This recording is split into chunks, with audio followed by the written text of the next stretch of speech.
What is the tragedy of the commons? The tragedy of the commons is when you're overusing your resources and for the benefit of money and kind of forgetting about the environment while you're doing it.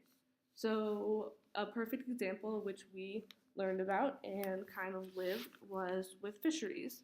So, a lot of fisheries are overfishing their waters and they're kind of killing out the population and the fish before the fish can, repopulate, and that will overall make the fish decrease, and then there's nothing left for the fisheries to fish, and then they run out of money.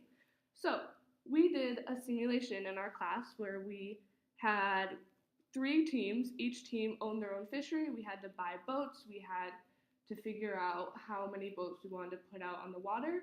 There were 3 choices. We could either harbor the boats, we could put them in the coastal range, or we could go in the deep sea. So, on our first trial of this game, we did I think we had 10 years. So, by year 8, we had a total population of fish, and that was 1,250. And we overfished and killed the fish so much that by year 9, the fish population dropped all the way down to 363 fish. So, our trial 1, we were just competing against each other and each team. So we weren't focused on keeping the population up or helping the environment. We were just focused on how much money we would get and beating out the other teams. So on our second trial, we were competing against the other class. So we were working as 3 individual teams as a whole class. And we were trying to beat out the other class and have more assets and have a higher fish population.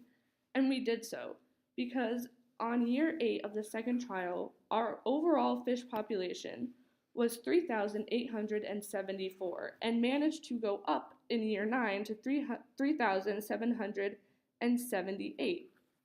So, as you can see, the data proves that we were much more focused on keeping the fish population up, and ultimately that actually got us a lot more money in the second trial. So, a lot of tragedy of the commons happens all around us. So you can see it in Maine, in the Gulf of Maine, with the cod population. We have totally overfished the cod in Maine, in the Gulf of Maine, in all of New England, really. And, there isn't any really cod left, and fisheries are catching way more and spending a lot more money and not making any of it back. So that is a perfect example of the tragedy of the commons. And it's kind of an inevitable thing that's just going to happen because as a whole, this world kind of revolves around money and people are always going to put that first. And we can't teach the whole entire world that what they're doing is wrong because when it comes down to it, people need to eat and people need jobs, and it's going to be inevitable that the tragedy of the commons is going to happen in a lot of places. So the tragedy of the commons is basically using your resources to the extent where they can't give anything back to you. And it happens in a lot of species. We focused on fish, and we really learned that if you actually focus on saving the environment and keeping track of your money, then you're going to end up making more because you're not running out of resources.